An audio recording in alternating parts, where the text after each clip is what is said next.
पुणे शहरामध्ये आज सकाळपासून पुन्हा एकदा पावसाला सुरुवात झालेली आहे। सकाळपासून पुणे शहरातल्या अनेक भागांमध्ये मुसळधार पाऊस आहे तो बरसलेला होता आणि आताही आपण पाहतोय की काही ठिकाणी पाऊस सुरू आहे, त्यामुळे वाहतूक कोंडी आहे ती सुद्धा झालेली आहे। आज पुणे हवामान विभागाने खरं तर पुणे शहर आणि घाटमाथ्यासाठी रेड अलर्ट हा दिलेला आहे आणि त्यामुळे आज आणि पुढील 2 दिवस आहे तो मुसळधार पाऊस पुणे शहरामध्ये बरसू शकतो आणि त्याचबरोबर घाटमाथ्यांवर सुद्धा मुसळधार पावसाचा अंदाज हा वर्तवण्यात आलेला आहे।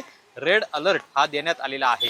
गेल्या 2 दिवसांपासून आपण पाहिलं की पुणे शहरामध्ये आणि ग्रामीण भागामध्ये सतत पाऊस आहे तो सुद्धा सुरू आहे आणि आज आपण पाहतो की सकाळपासून पावसाची जोरदार बॅटिंग सध्या शहरामध्ये सुरू झालेली आहे। काल जवळपास 20 मिलीमीटर पाऊस आहे तो नोंदवला गेलेला आहे।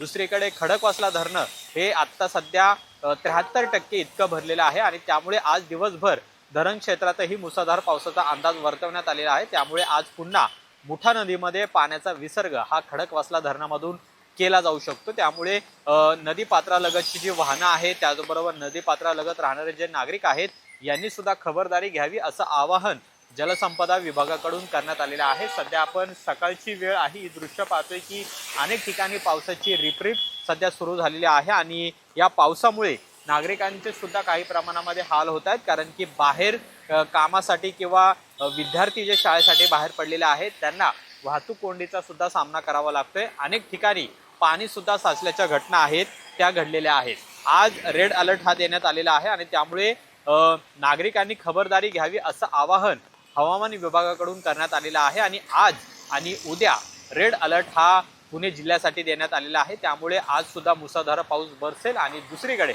खडकवासला धरण हे सुद्धा 100% भरण्याच्या मार्गावर आहे। त्यामुळे खडकवासला धरणातून सुद्धा पाण्याचा विसर्ग केला जाणार आहे।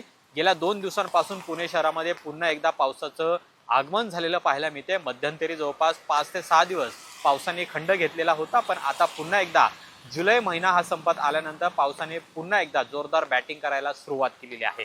कॅमेरामन विक्रांत चव्हाण सोबत अमोल धर्माधिकारी, LS मराठी, पुणे।